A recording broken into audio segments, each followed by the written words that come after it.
तुमच्या इतके कोणी युजलेस विधानं करत नाही. तुम्हाला बीडचे मुंडे, ते धनंजय मुंडे आणि पंकजा मुंडे यांच्या विरुद्ध तुम्ही ऐकत नाही. तुम्हाला फक्त संपदा मुंडेबद्दल बोलताय. नाही सुद्धा गौरी पालवे होती. प्रॉब्लेम आहे की तुम्हाला प्लीज तुम्ही तुमचा प्रश्न काय आहे त्याचं उत्तर मी सडतोड देईन, पण आत्ताची वेळ नाहीये. विषय त्याच्यावर बोला तुम्ही, आणि तो विषय बोलायचा नसेल महत्वाचे मुद्दे जे आहेत ते मांडणं गरजेचं आहे.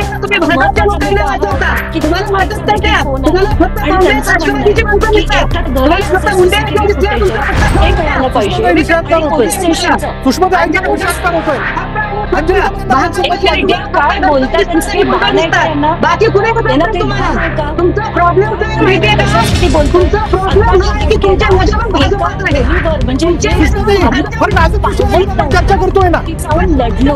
मला जेव्हा फोन आला, म्हणजे आधी मेसेज आला, मी ताबडतोब त्या नंबरवर फोन केला. कारण मला असं त्या मेसेजमध्ये लिहिलं होतं, सुसाईड झालीये, वरळी पोलीस स्टेशनला तुमची मदतीची गरज आहे. एवढाच मेसेज होता. कोण होतं, काय होतं, मला काही माहित नव्हतं. मी ताबडतोब फोन केला की मी पोचते तिथे. मी ऑन द वे असताना मला बाकीची त्यांनी माहिती व्हॉट्सअपवर पाठवली होती, जी मी माध्यमांना कळवली.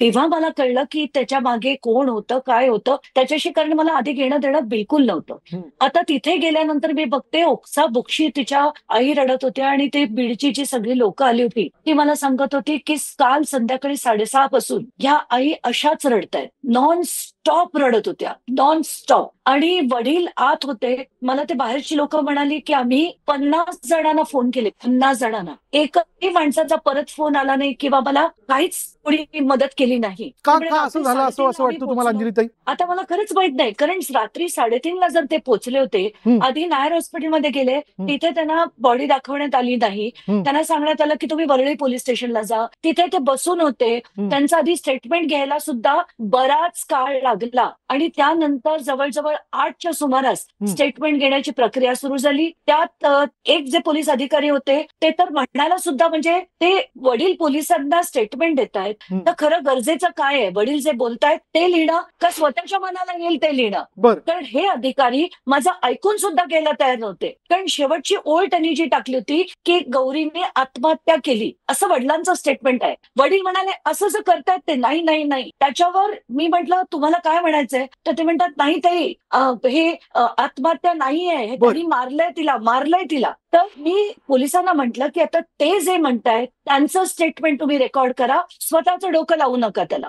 तर ते पोलीस ऐकेच ना. त्याच्यावर माझे आणि त्यांचे वाद झाले. तेवढ्यात सिनियर पीआय आले. सिनियर पीआय बरोबर मी आधी बोलले, आणि मग एसीपी आले. एसीपी अतिशय व्यवस्थित होते, भोसले म्हणून होते. त्यांनी ताबडतोब कारवाईला सुरुवात केली. त्यांनी सगळी स्टेटमेंट, जसं वडील म्हणत होते की आम्ही आल्यानंतर आम्हाला तिचा मृत्यू कशाने झाला, तिचा घातपात झाला की तिने आत्महत्या केली, तर याची चौकशी व्हावी, एवढंच त्यांचं म्हणणं होतं. पण ते आधी सुद्धा पोलीस घालायला तयार नव्हते. तेवढ्या वेळात मी हा जो संवाद होत होता अंजलीताई, कुठेतरी लपवा छपवी केल्या जाते किंवा कोणाचा तरी दडपण आहे, दबाव आहे. पुढचं तुम्ही ऐकलं तर तुम्हाला आणि धक्का बसेल. तर त्याच्यानंतर मी बाहेर गेले. तिच्या 2 याच्या केईएमच्या मैत्रिणी होत्या. त्या मैत्रिणींशी मी बोलले की ती गौरी कशी होती, स्वभावानी कशी होती. तर त्यांचं असं म्हणणं होतं की ती खूप स्ट्रॉंग होती, ती जरा पण लिचीपेची नव्हती, आणि आत्महत्या करेल अशी तर मुळीच नव्हती.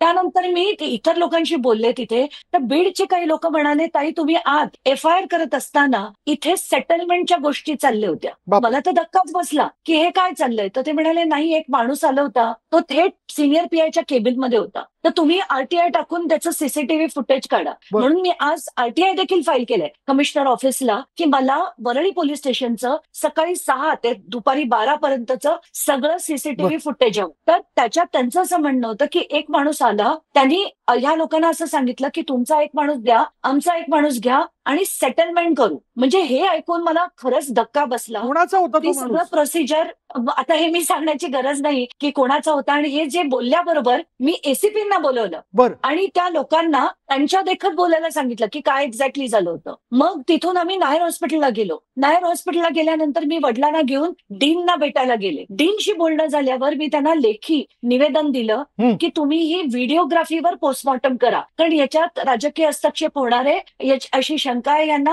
हे म्हणतात की त्यांना व्हिडिओग्राफी पाहिजे, बर. तर तुम्ही प्लीज व्हिडिओग्राफी करा. बर. तर dean was very nice, doctor Mohite म्हणून त्यांनी ताबडतोब आम्हाला सांगितलं की आम्ही 2 विटनेसेस, महिला विटनेसेस तिथे ठेवू, एक मेडिकल ऑफिसर सुद्धा ठेवू, अशी 3 जणांची टीम तिथे राहील आणि व्हिडिओग्राफी सुद्धा केली जाईल. अंजलीताई, अशा assurance आपण सांगितलेला घटनाक्रम लक्षात आला या सगळ्याच्यात. चला, मला या चर्चेत सुषमा अंधारे यांना देखील सहभागी करून घ्यायचंय. सुषमाताई, कसं बघता आपण या घटनेकडे? नाही, घटना जी काही असेल तिचा तपास तर नक्की झाला पाहिजे. त्या घटनेचे सगळे काय जे काही त्याच्यातले लॅक्स असतील ते सुद्धा काढले गेले पाहिजे. ते सगळं ठीक आहे. परंतु या निमित्ताने एक गोष्ट पुढे येते, ती म्हणजे सगळ्या लोकांचे जे हे पीए मंडळी आहे, ही पीए मंडळी काही प्रकारची लोक असतात. म्हणजे मी आज सांगितलं पाहिजे की संपदा मुंडेंच्या हत्येप्रकरणी ज्या रणजितसिंह नाईक निंबाळकरांच्या पीएवर आरोप आहेत, त्या रणजितसिंह नाईक निंबाळकरांचा पीए असणाऱ्या रोहित नागटिळेला भाजपाने उमेदवारी दिली आहे. भाजपाने प्रभाग क्रमांक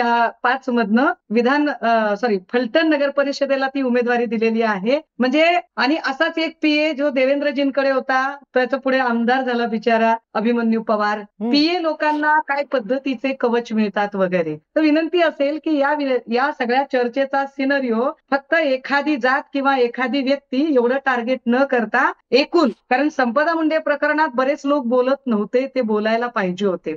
आता जे सगळे बारकावे काढले जात आहेत, ते सगळे बारकावे संपदा मुंडे प्रकरणात का काढले गेले नाही, असं माझ्यासारख्या माणसाला फार राहून राहून वाटत राहतं. निलेश घायवळ प्रकरणात सुद्धा, किंवा निलेश घायवळच्या साठी राम शिंदेचा नव्हता, काय झालं होतं नेमकं त्यावेळेला? कारण पीए जरी नसला तरी राम शिंदेच्या प्रचाराचं काम निलेश घायवळ करतच होता.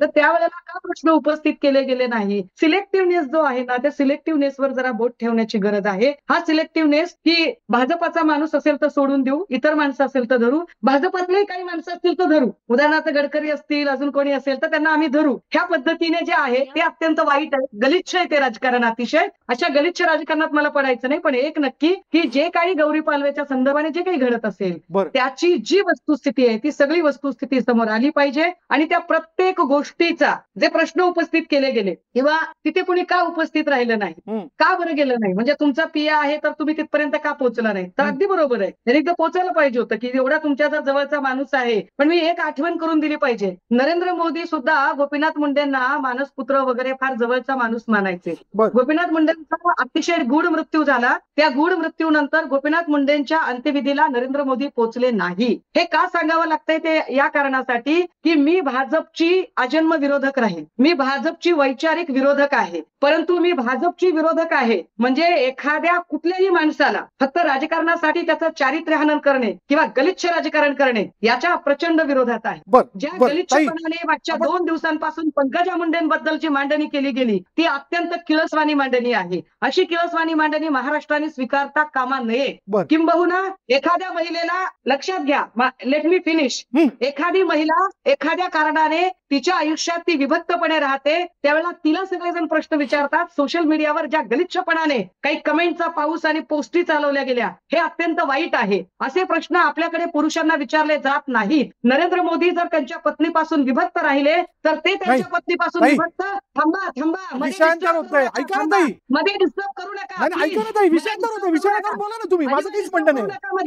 जेव्हा विषय भाजपावर येतो तेव्हा डिस्टर्ब नका करू. नरेंद्र मोदींच्या पत्नीपासून, नरेंद्र मोदी जेव्हा त्यांच्या पत्नी, आपण आपली लेख गमावली आहे त्याच्याबद्दल चर्चा करतोय आपण, असं काय करता तुम्ही? चर्चा होत नाही, ही चर्चा पंकजा मुंडेंची का? मला आला तुमचा मुद्दा लक्षात आला. ताई ऐका ना, तुम्ही परत येतो तुमच्याकडे. मला वर्षा देशपांडेने देखील या चर्चेत सहभागी करून घ्यायचं. वर्षाताई, घडलेली घटना अत्यंतिक धक्कादायक आहे. कालच 1 महिना झाला ज्याच्यामध्ये आमच्या महिला अधिकाऱ्यांनी आमच्या सातारा जिल्ह्यामध्ये आत्महत्या केली आणि त्याच्यानंतर एका हाय प्रोफाईल एका मंत्र्यांची पीए असणाऱ्या डॉक्टर महिलेने आत्महत्या केली. मला असं वाटतं की या संदर्भामध्ये दाखल होण्याची जी प्रक्रिया दमानिया ताईंनी आता जे सविस्तर सांगितलं, हाच अनुभव मग कितीही हाय प्रोफाईल असेल तर तेवढा जास्त त्रास होतो आणि लो प्रोफाईल असला तरी एवढाच त्रास होतो. त्यामुळे पोलीस स्टेशनच्या पातळीवरती ज्या पद्धतीने पोलिसां जेव्हा गुन्हा घडतो तो गुन्हा सेटलमेंट करणं आणि नुसता त्या लेवलवर नाही, म्हणजे एफआयआर होण्याच्या लेवलवर नाही, त्याच्यानंतर मग सरकारी वकील मॅनेज करण्यासाठी, साक्षीदार मॅनेज करण्यासाठी, उशिरात उशिरा त्याच्या हिअरिंग लागण्यासाठी मिळवण्यासाठी, जामीन मिळवण्यासाठी अक्षरशः दुकान मांडलं जाते महाराष्ट्रामध्ये. त्यामुळे या संदर्भातला आमच्याकडे वकिलीच्या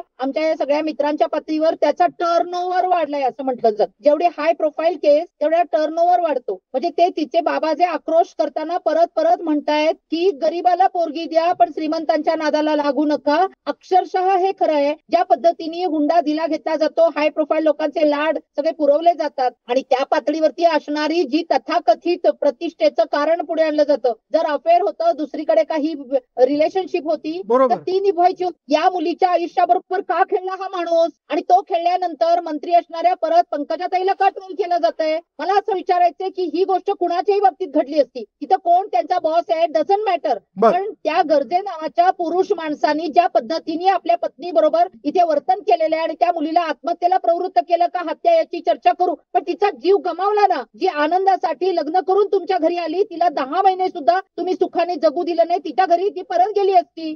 तिला या लेवलवर प्रतिष्ठेच्या त्या तथाकथित गोष्टींमध्ये ती अडकून पडली आणि अशा पद्धतीने मोठ्या प्रमाणावर परत परत परत परत महाराष्ट्रामध्ये बायकांसोबत का घडतंय. हाच तो वर्षातही मला प्रश्न पडलेला आहे. मला अजित चव्हाणांकडे जायचंय आता. अजित भाऊ, आज थोडासा मी सुरुवातीलाच म्हणालो, मी पत्रकार म्हणून व्यक्त होण्यापेक्षा आज मी एका मुलीचा वडील म्हणून या ठिकाणी व्यक्त होणार आहे. चला, तुम्ही देखील आपण प्रवक्ते आहोत, ही वस्त्र थोडीशी बाजूला ठेवूयात, आपण माणूस म्हणून आज व्यक्त होऊ. अजित भाऊ, काय म्हणजे आता काय करावं या घटनेचं? कारण वैष्णवी हागवणे हे प्रकरण अगदीच अलीकडे ताजं असताना त्याच्या पाठोपाठ 2 प्रकरणं घडली आणि आता हे एक प्रकरण आपण बघतो. हे सगळं थांबवण्याकरता काय नेमकं व्हायला असं तुम्हाला वाटतं? विशालजी, मानसिकता बदलण्याची अतिशय गरज आहे. कारण माझ्या घरामध्ये कन्या आहे. ज्या वेळेला आपण हे सगळं पाहतो, मुळापासून हादरून जातो माणूस की एक मुलगी जी सुखी संसाराची स्वप्न पाहून यांच्या घरी आली, ती 9 महिने सुद्धा नीट तिचा संसार करू शकली नाही आणि 100% याच्यामध्ये अनंतची चूक आहे. मी तिथल्या काही माझ्या अधिकारी मित्रांशी बोललो. आपण आधी पत्रकार आहोत, नंतर राजकीय कार्यकर्ते, त्यामुळे सोर्सेस प्रत्येकाचे असतात. अंजलीताई, मला 2-3 गोष्टी आपल्याला सांगायच्या आहेत की ते जे दाखल होतानाची जी प्रोसेस आहे, त्या प्रोसेस मधनं प्रत्येकाला जावं लागतं. ही आपल्याकडे अतिशय हे वेदनादायी आहे खरंच. म्हणजे अगदी छोटी मुलगी असेल, एखाद्या प्रकरणामध्ये आम्ही जेव्हा पोलीस स्टेशनला जातो तिच्याबरोबर काही जर घडलं असेल तर तो जो त्या गोष्टीला जो वेळ लागतो टेक्निकली आपल्याकडे सगळ्या व्यवस्थांमुळे, ते खरोखर वेदनादायी आहे. पण भारतीय जनता पक्षाच्या भटक्या विमुक्त आघाडीचे प्रदेशाचे सचिव, माझे मित्र आणि मुंबईमध्ये आरोग्याचं काम करणारे बाळासाहेब सानप या कुटुंबाबरोबर होते अगदी या दिदीचं पीएम होम ते जाईपर्यंत. सुषमाताई, मला एक छोटीशी विनंती तुम्हाला करायची. आज तरी निदान तुम्ही फार राजकारण, गडकरी, मोदी, पीए वगैरे असं सगळं याच्यामध्ये आणणार नाही. आणि असं मला वाटलं होतं, म्हणजे ताई प्लीज मला म्हणजे 24 तास आपण नुसतं एखाद्या गोष्टीमध्ये राजकारणात शोधायचं का? हे किती भयानक आहे. मी तुम्हाला सांगतो, मी पंकजाताईंशी बोललो. माननीय मुख्यमंत्री, त्यांना स्वतः एक कन्या आहे आणि अशा कुठल्या घटनेमध्ये मुख्यमंत्री जे गृहमंत्री आहेत महाराष्ट्राचे, कशाला याला पाठीशी घालेलो कोण? अजिबात घालणार आहेत. म्हणजे मी तुम्हाला सांगतो, या संपूर्ण विषयामध्ये ज्या पद्धतीने, आणि अंजलीताई तुम्ही अगदी बरोबर म्हणाला, गावाकडे थोडीफार प्रतिष्ठा असली, मुंबईमध्ये एखाद्या राजकीय व्यक्तीचा हात डोक्यावर असला की उत्साही कार्यकर्ते, उत्साही लोक सगळे असतात. त्या माणसानं काहीही केलं तरी त्याचा चुका पोटात घालण्याकरता सेटलमेंटला आले असतील इथे लोक, निश्चित आले असतील. पण हे होणार नाही. आज कायद्यानं या विषयाचा अतिशय सखोल तपास व्हावा याकरता आज सकाळीच माननीय गृहमंत्र्यांच्या आदेशानंतर पोलिसांनी, स्थानिक पोलिसांनी, अंजलीताई आपण माहिती घ्या, आता दुपारी काही वेळापूर्वी फॉरेन्सिकची टीम तिथं होती. मी त्या तपासी काही अधिकाऱ्यांशी बोललो. तर हे याच्याकरता आपण तिथं ही काळजी घेतलेली की नंतर आता जे बीएनएस मध्ये पुरावे गोळा करण्याची जी टेक्निकल पद्धत आहे, त्या पद्धतीनं सगळे पुरावे घेतले जातील. आणि जसं वर्षातही तुम्ही आता म्हणालात, हे ओपन सिक्रेट आहे, हे ओपन सिक्रेट आहे. आणि आपण जे राजकीय पक्षाचे किंवा सार्वजनिक जीवनात काम करणारे कार्यकर्ते ज्यांना हे उघड्या डोळ्याने पाहायला लागतं वर्षातही, हे अगदी खरं म्हणालात तुम्ही. तर हेच म्हणजे सरकारी वकील मॅनेज होऊ नये, पुराव्यांची छेडछाड केली जाऊ नये म्हणून फॉरेन्सिकची वेगळी टीम ताई तिथे आपण देऊन व्हिडिओ रेकॉर्डिंगनं आता बीएनएसच्या नवीन तरतुदींनुसार आपण या संपूर्ण प्रकरणामध्ये पुरावे गोळा केलेले आहेत. या पालकांचा आक्रोश अतिशय भयावह होता विशाल. आणि खरंच असं कुणाबरोबर होऊ नये याच्यामध्ये कुणीच नाही. म्हणजे पंकजाताई तर अजिबात या गरजेला पाठीशी घालणार नाही. हे मी पंकजाताईंच्या वतीनं महाराष्ट्राला सांगतो. ताईंशी माझं व्यक्तिगत बोलणं झालं, ते अतिशय संतप्त आहे त्या विषयामध्ये. त्यामुळे कुणीही असा किंतु परंतु मनामध्ये ठेवू नये. या प्रकरणामध्ये सेटलमेंटला जे लोक आले ना, ही मानसिकताच असते. आणि म्हणून मला सुद्धा सांगायचं, आपल्या शिकल्या सवरलेल्या मुली या माणूस ओळखून द्या. आपण ताई, आपण पीएनचा उल्लेख केला, उद्धवजींनी तर आपल्या पीएला त्यांनी आमदारच केलं होतं ना. आणि बघा, माणसामध्ये फरक असतो. इथे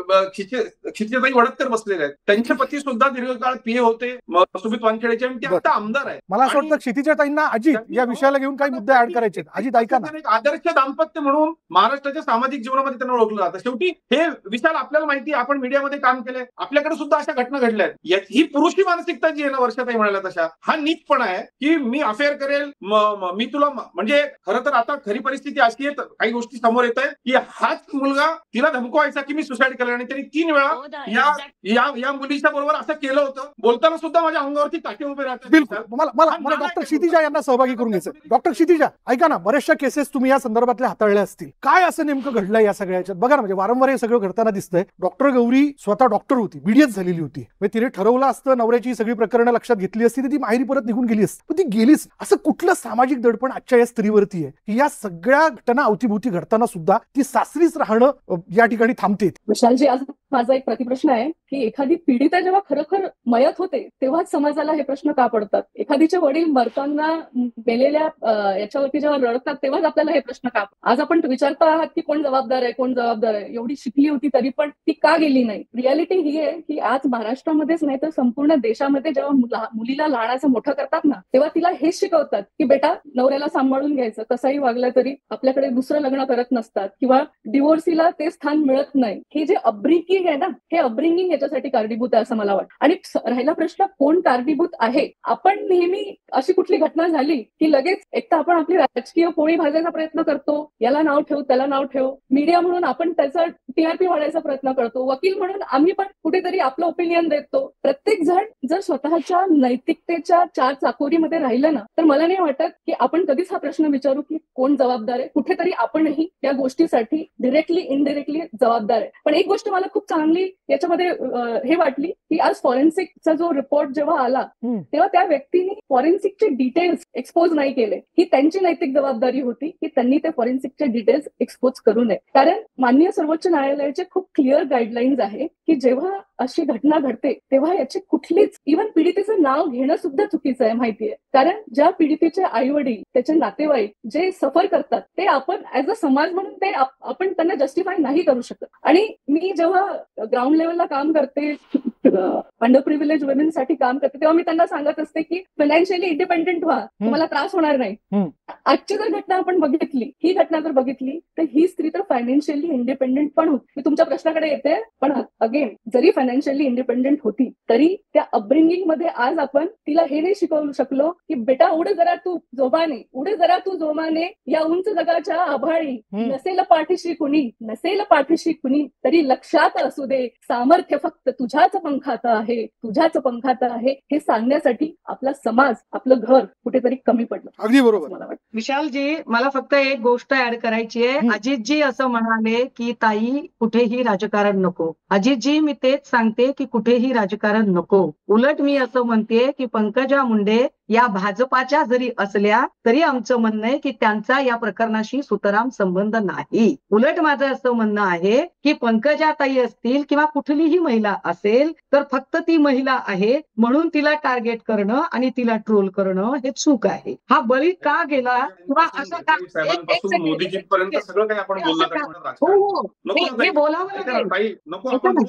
अजितजी, अजितजी एक मिनिट, अजितजी एक मिनिट, एक मिनिट, अजितजी एक मिनिट, एक लक्षात घ्या की पंकजाताईंच्या बद्दल सोशल मीडियावर जो 2 दिवस गलिच्छपणा झाला तो अत्यंत वाईट आहे, किळसवाना आहे. हे एका स्त्रीला का बरं सहन करावं लागावं? ती कुठल्याही पक्षाची असो, ती भाजपची असली तरी ती महिला आहे आणि आमच्यासाठी ती आदरणीय आहे. हे पुरुषांच्या बाबतीत होत नाही, हे वाईट आहे, हे वाईट आहे. अगदी अगदी नको ना ताई, कशाला आपण चर्चा नव्हते.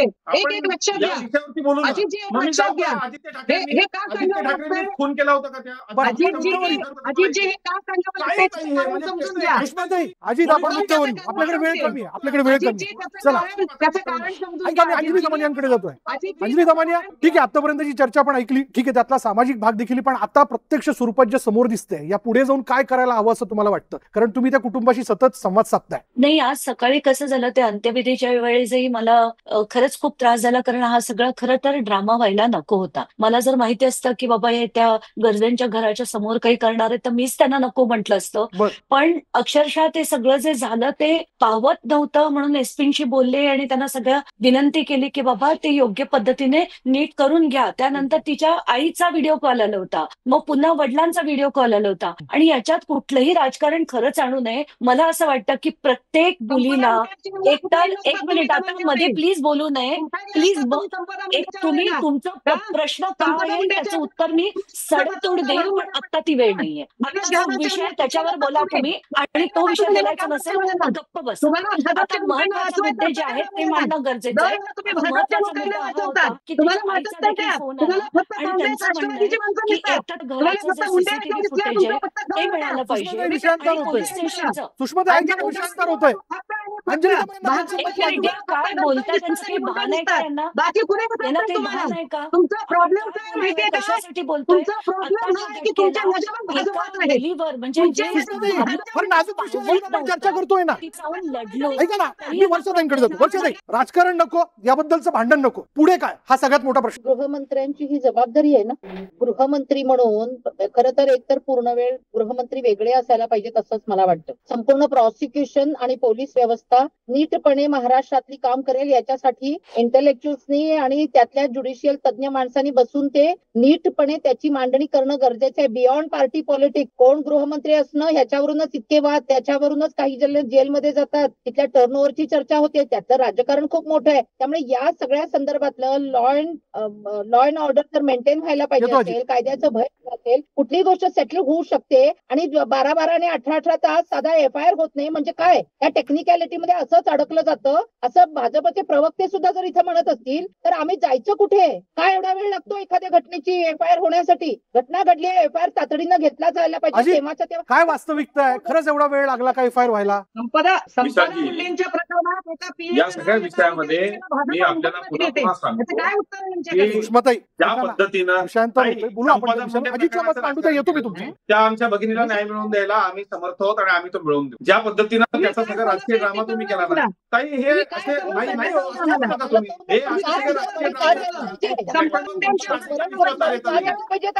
राजकीय विश्वासार्हता तरी मला वर्षाताईंना उत्तर दे. मला वर्षाताईंना उत्तर दिलं पाहिजे. सुषमाताई, यांचा आवाज बंद करा. त्यावर काय बोलणं आहे तुमचं? जो प्रश्न आहे वैष्णवी हगवणे गेल्याचंही दुःख आहे, संपदा मुंडे गेल्याचंही दुःख आहे, कोल्हापूरच्या प्रकरणाची सल सगळ्यांच्या मनात आहे. पण आता आपण डॉक्टर गौरी बद्दल बोलतोय, तिला देखील न्याय मिळाला पाहिजे. काय विषय चाललाय आजचा काय आपण राजकारण का आणतो या विषयात? अजित बोला. तर त्यानं राज्य सरकारनं एकही टेक्निकल मुद्दा सोडला नाही. सगळ्या बाबतीमध्ये राज्य सरकारनं कुठंही एक लूपहोल सोडलेले नाहीत, अजिबात सोडलेले नाहीत. ज्या सगळ्या चौकशा ज्या पद्धतीनं व्हायला पाहिजे त्या सर्व पद्धतीनं झाल्या. पॉलिटिकल प्रत्येक विषय पॉलिटिकल केला पाहिजे, राजकीय केला पाहिजे असं काही आहे का? तुम्ही राज्य सरकारला गृहमंत्री, मला वर्षाताईनं उत्तर दिलं पाहिजे. ताई, गृहमंत्री अतिशय सक्षमपणे काम करतायत. आपण एक गोष्ट लक्षात घ्या सांगा की अजित, ज्या पद्धतीने वर्षाताई म्हणाल्या की 12-14 तास एफआयआर व्हायला लागले, हे खरं आहे का? नाही, अजिबात नाही. याच्यामध्ये एक गोष्ट लक्षात घ्या विशालजी, एखाद्या विषयामध्ये एफआयआर व्हायला इतका उशीर होत असेल तर त्याचे काहीतरी प्रोटोकॉल घालून द्या ना. बरं, एवढा उशीर का होतो? एफआयआर तुम्ही कायदेतज्ञ अजित, तुम्ही तिथे होतात, वास्तविकता काय? खरंच एवढा वेळ लागला एफआयआर व्हायला? याच करता झालेली आहे. आपण सिस्टीम अशा पद्धतीनं म्हणजे सगळी सिस्टीमच बोगस आहे, भंपक आहे असं नाही ताई. आपण नव्यानं प्रयत्न केले का? एवढा वचक राहिलाच पाहिजे. स्वतःच्या मनानं त्यात काही घालता येणार नाही. त्याचं सगळं ऑडिओ व्हिडिओ रेकॉर्डिंग होणार आहे. अजित, तातडीनं व्हावं. बरं चला, वर्षाताईंनी आरोप केला, तुम्ही त्याला उत्तर देताय. मी जाता अंजली दमानियांकडे जातो. अंजलीताई, तुम्ही सांगा, एफआयआर व्हायला किती वेळ लागला? तुम्ही तिथे होतात. आपला प्रश्न मला नीट कळला नाही, कारण मला वाटतं वर्षा वर्षाताईंचा असा, वर्षा देशपांडेंचा त्या ठिकाणी आरोप होता की 12-14 तास एफआयआर व्हायला लागले. नेमकं काय? खरंच आहे. खरं असं घडलं? 3:30 वाजता ती माणसं बेडून मुंबईला पोहोचली. एफआयआर आमच्या हातात पडायला 12 वाजले. त्यानंतर आम्ही नायर हॉस्पिटलला गेलो. तिथे सुद्धा मला 2:30 वाजेपर्यंत थांबावं लागलं, कारण पोलीस तिथे एफआयआर घेऊन पोहोचले नव्हते. त्यांचा जोपर्यंत फॉर्म भरून होत नाही तोपर्यंत पोस्टमॉर्टमला त्याची सुरुवात पण होत नाही. तर माझं एवढंच म्हणणं होतं की जे आता अजितजी म्हणाले तसं भाजपची माणसं तिथे कोणीही नव्हती. मला तरी 4 वाजेपर्यंत मी नायर हॉस्पिटलला होते, मला भाजपची कोणतीही माणसं तिथे दिसली नाही. बरं अजित, कोणतीही. माझे सहकारी सहकारी भाजप भटके विमुक्त मोर्चाचे प्रदेशाचे सचिव बाळासाहेब सानप आपल्या सहकाऱ्यांसह तिथं होते. ते दोन्ही कुटुंबाला म्हणजे गरजे ताई, आता ते तुम्ही त्यांना ओळखत नसाल तर मी काय करू? मी तुम्हाला फेसबुकवरची कसं आहे ताई, प्रसिद्धीसाठी नाही मी म्हणजे तुम्ही तिथं गेला आमचे कौतुक आहे, आम्ही कौतुक करतो तुमचं, तुम्ही गेला ताई. काही कौतुक पण नका करू. पण जे होते लोक विचारतीये, एक मिनिट दादा, सांगितलं मी तुम्हाला आणि ते ऐकून होतच तरी तिथे. घ्या. पण ऐकून घ्या ना अजित काय म्हणतात ऐकून ते. तरी घ्या काय हा. म्हणते मी, हा. की माझं फक्त एवढीच विनंती होती की मला याच्यात कालही मी तेच म्हटलं चॅनलला, याच्यात राजकारण आणण्याची गरज नाहीये.